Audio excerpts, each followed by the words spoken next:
I'm going to show you how to structure your HTML page with semantic HTML tags, and then we're going to link a style sheet, and we're going to add some simple styles. So the goal of this video is just to give you a reference for how to structure the HTML and then how to link the style sheet and just a couple of very basic styles. Okay, so this is the Zen garden, and we've gone over a few times. This is the basic building blocks of HTML.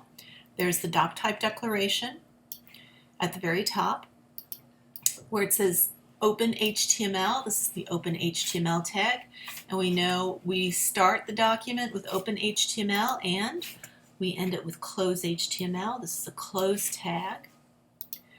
Then the HTML document has two components: the head, which is up here, and the body.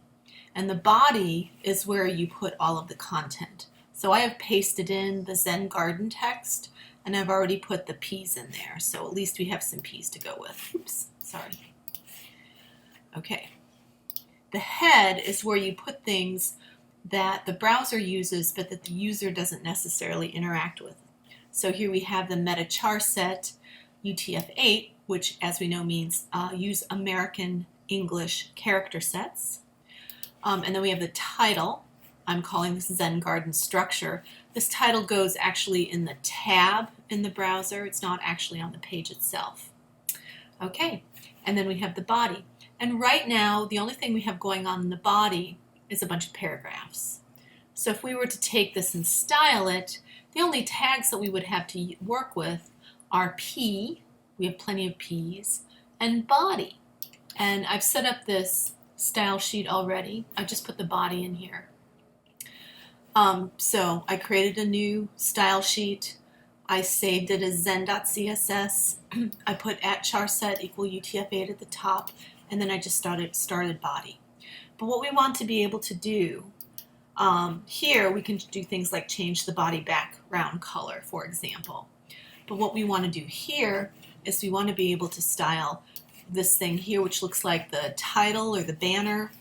We want to style that differently from this, which looks like a menu or a navigation, differently from this, which looks like the article. And so one of the ways that HTML solved the problem of having very specific styles for specific sections is they developed a series of what they call semantic tags. And these are tags that have actual meaning. So let me go to my W3 Schools window. I'll show you what I mean. So W3 Schools is an excellent tutorial site for and reference site for HTML, CSS, and JavaScript, and just about any other web technology. And these are the semantic elements. And basically what it says, the semantic element describes its meaning to both the browser and the developer. It also describes its meaning to the search engines. So some of the semantic elements include form, table, article, header, nav. So if the search engine comes in and finds the header tag, it knows that what's inside of there is probably the banner element, the stuff at the top of the frame. And they know to assign a certain value to it. So the semantic elements are tags that that are designed to be used around parts of your document that they refer to. So article, a big piece of text; aside, that could be something like a pull quote; figure caption; footer, header; main, nav, section, summary. Okay, and here's an example of how it might look like. What the use of the semantic tags forces you to do is to structure your document. So you say, this is the header, this is the nav, this is the section, this is the article, this is the aside, this is the footer. And notice how everything is in a nice little box. And we've spoken before how HTML and CSS are the box model.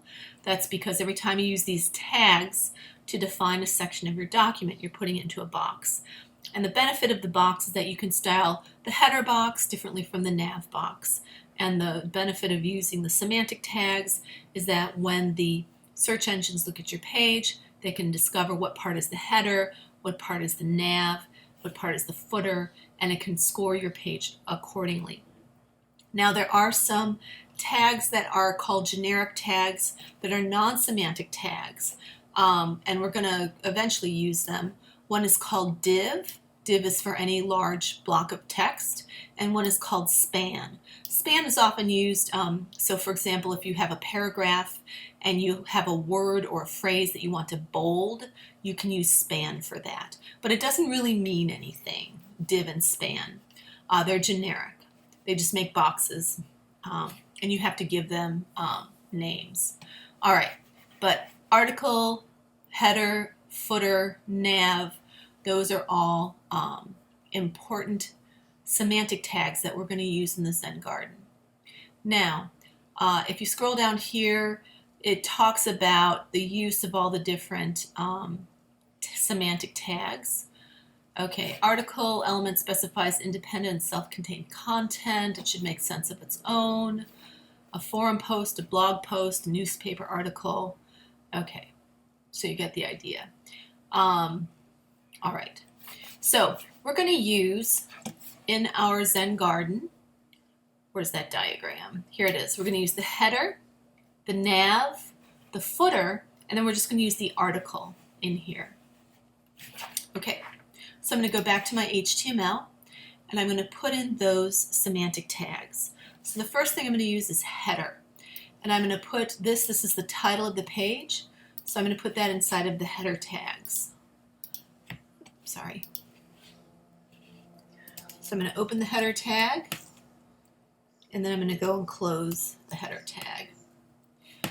The next one is the navigation.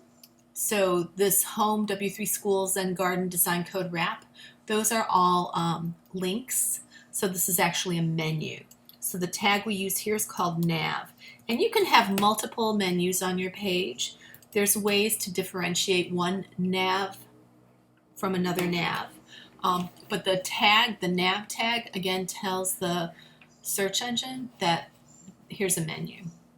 Okay, now the main part of this, from the road to enlightenment all the way down to the bottom, but not where it says copyright Zen Garden. This is the article. This is the main text of our Zen Garden piece. So I'm going to put all of this inside of the article tag. So I'm going to do it this way. I'm going to open the article tag here before the road to enlightenment, and I'm going to scroll down to after the close P, but before the Zen Garden Simplified. I'm going to close the article tag. And then this part of the Zen Garden content, this is the footer. This is the stuff that appears at the bottom. We have a very simple add copyright Zen Garden Simplified, but sometimes, organizations, they put a lot of different kinds of information into the footer. But for now, we have a very simple structure: header, nav, article, and footer.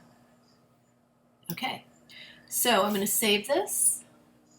And because I'm in Sublime Text, the way I'm going to preview it is I'm going to go to the browser. I'm going to go to Safari. And inside Safari, I'm going to say File, Open, File. And I'm going to say Please Open. This is in Zen Video. ZenStructure.html.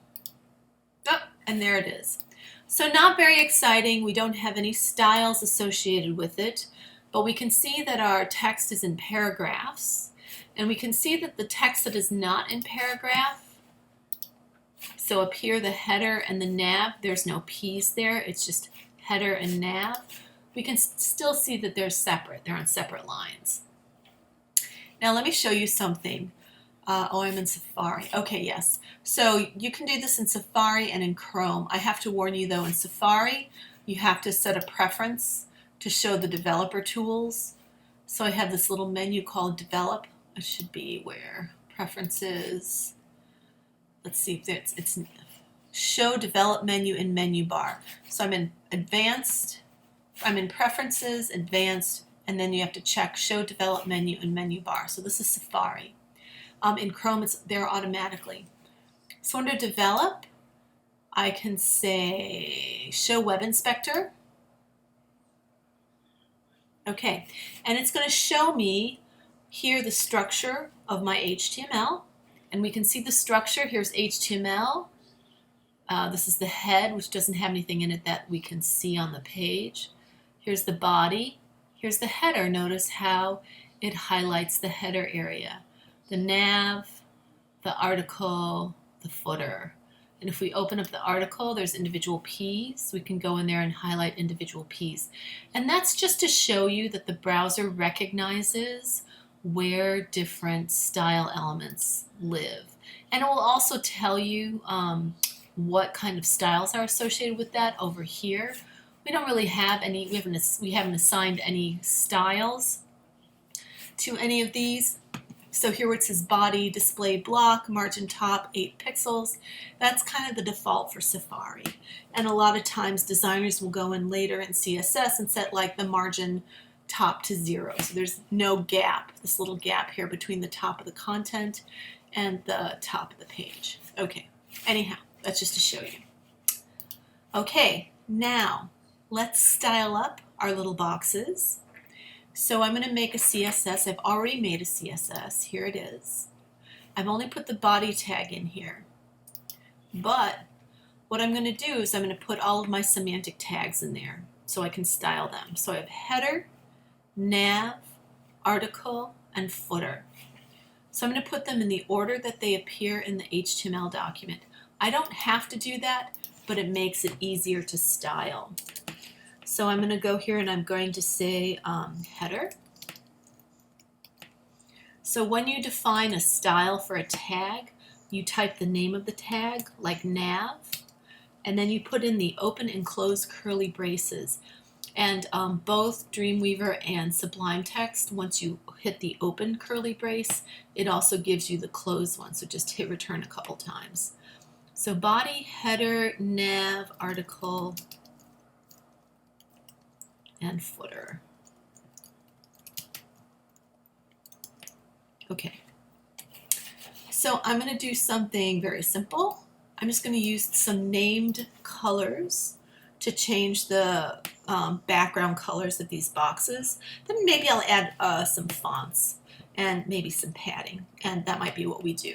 Okay, so just to show you how this works, again, body, I'm going to use the background color property.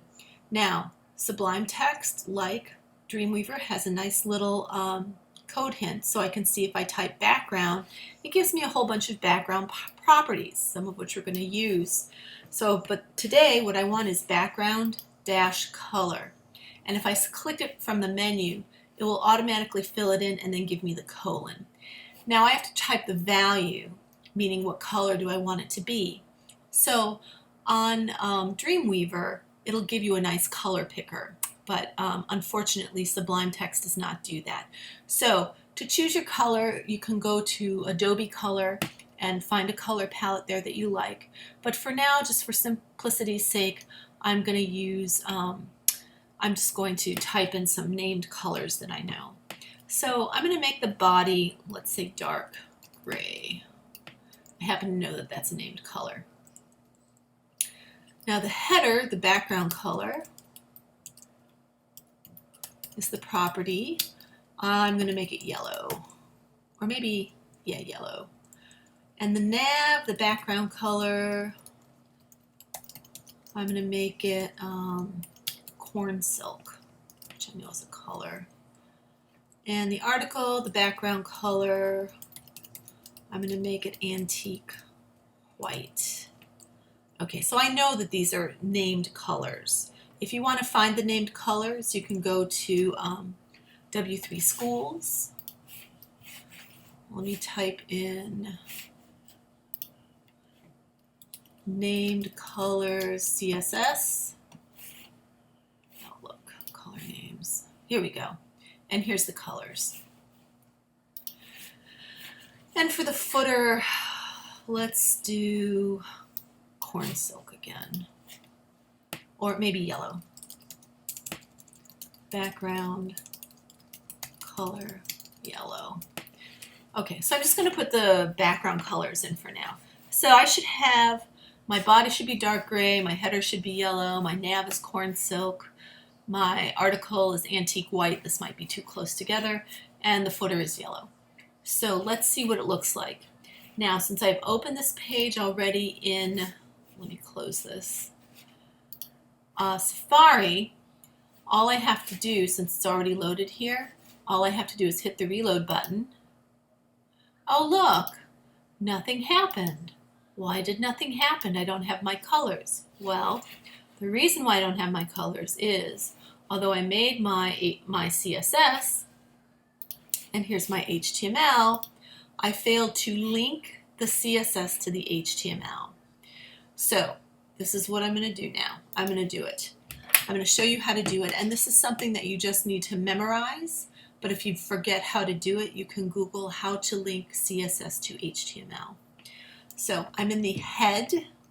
I'm going to go after the title, and the tag I'm using here is called link, L-I-N-K, and then I have to put 3 elements after it.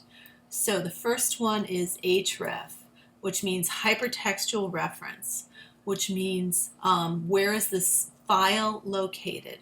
Remember, in HTML, everything is linked to the HTML file, nothing is embedded.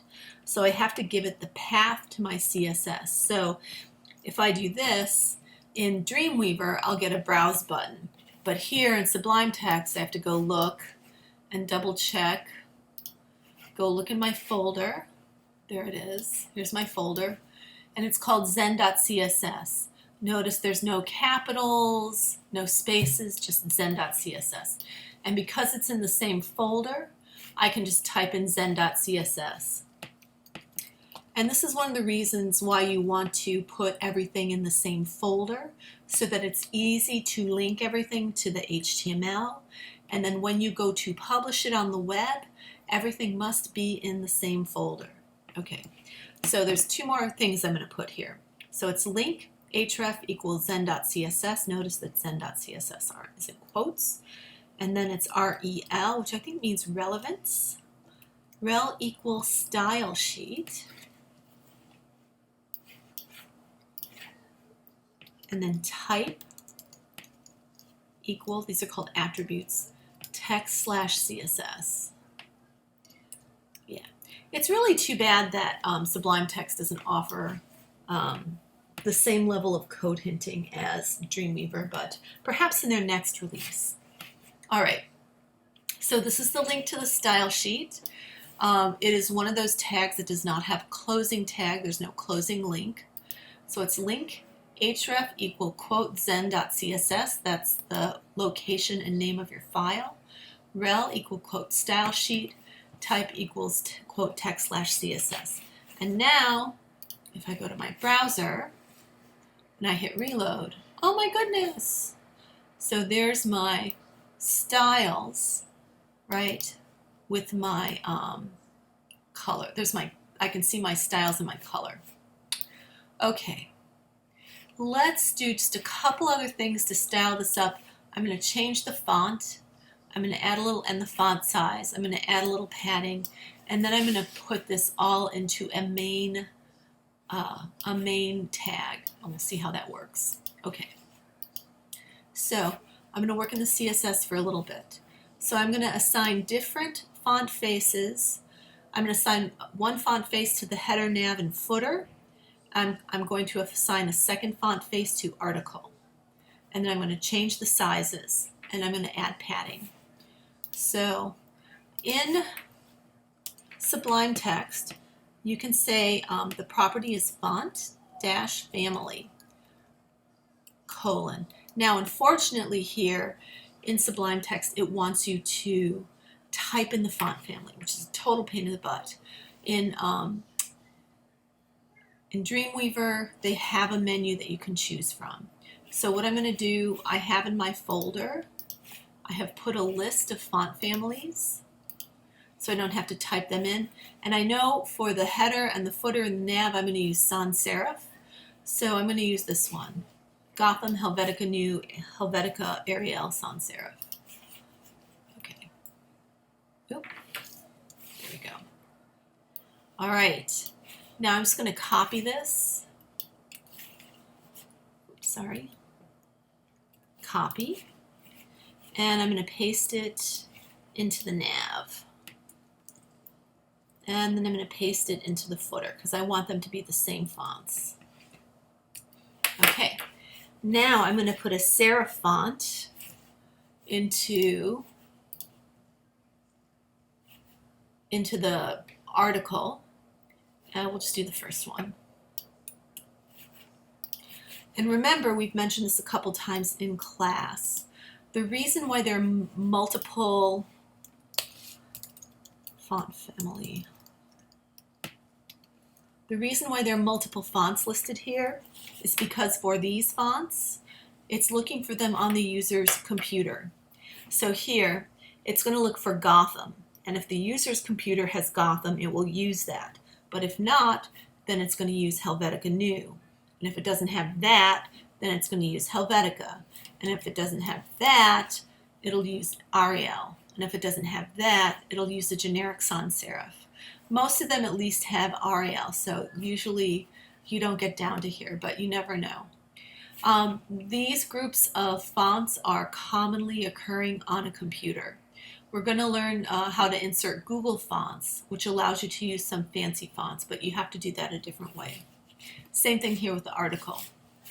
Okay, I'm going to go reload my page. Oh, very good. Now I'm going to do two things. I'm going to make the sans serif fonts are going to be bold, and I'm going to change the size. Okay, so for the header,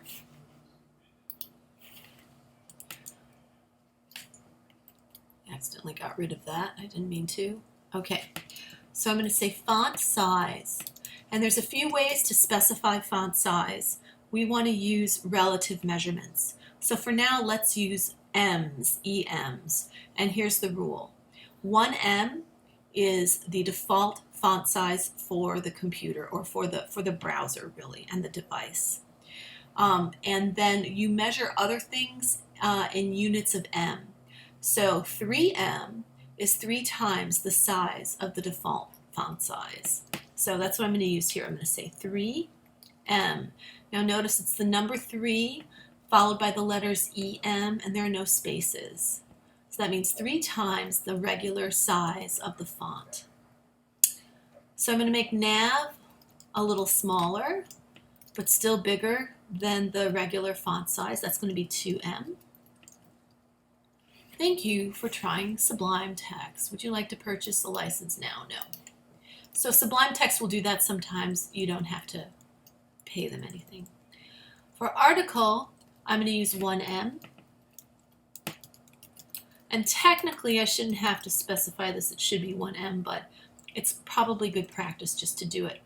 The footer, I'm going to make it a little bit smaller. I'm going to make it smaller than 1M.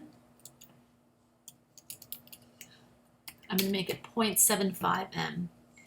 And so you can do fractions of an M. You can do 1.25, 2.7, 3.84. You can, basically use whatever you want. Okay, one more thing I'm going to do here before we look at it. And I'm going quickly through this because I know we've done this a couple times already. I'm going to say font weight, bold.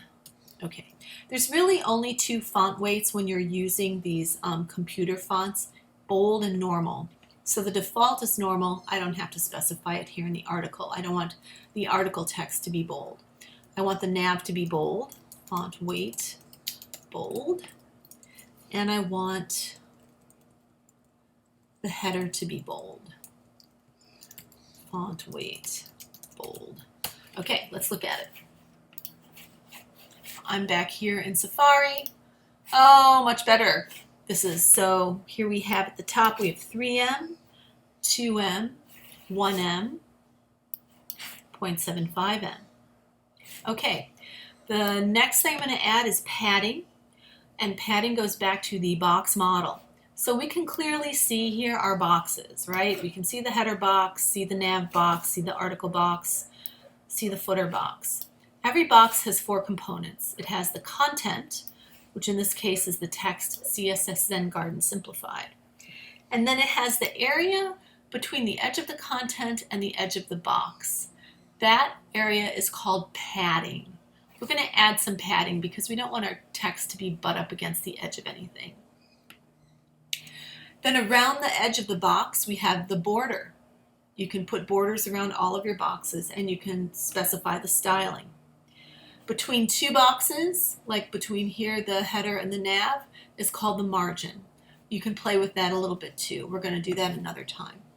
So right now, I'm just going to add padding 1% to each of my boxes, and that should make them look really nice and consistent. So let me show you how padding works. I'm in the CSS. I'm going to say padding. Ooh, sorry. Padding. Now notice when I say padding, I have some options here.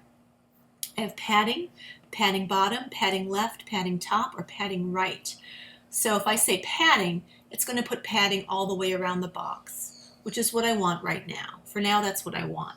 Sometimes though, you just want padding on the bottom. You can say padding on the bottom. Sometimes you just want it on the top. You can just say padding top. So I'm just going to say padding, and I'm going to say 1%. Okay. And I'm going to basically put this in all my boxes. And you'll see it's going to very nicely bring the design together.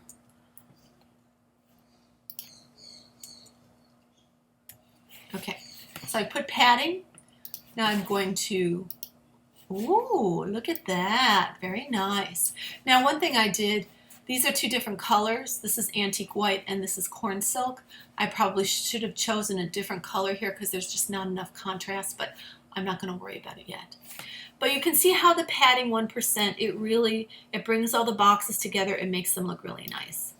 Okay, the last thing that we're going to do here with basic HTML structuring and CSS is we're going to put all of our content into another box. Why? Because by default, first of all, by default, all the boxes, they stack one on top of each other flush left. This is called normal document flow. We're going to work with it for a while. But one thing that we can do is we can keep this normal document flow. We can put it in another box. We can limit the width of that box. And we can put it in the center of the browser window, which is usually what you want to do. Okay, but to do that, we have to come up with a tag that will contain everything from the header down to the footer. And fortunately, there is a semantic tag we can use for that. It's called main. So I'm going to go back to my HTML for a moment. Now in the olden days, we didn't have the main tag. We used something called div ID equal container or div ID equal wrapper. They were called the container div or the wrapper div. Don't worry about it. I mean, you may see that. All right, so I'm going to put main. Now this is the box that contains all the boxes. So first of all, it goes before the header, but after the body, because the body contains all the content. So we're going to put everything into main. Then we're going to go down to the bottom.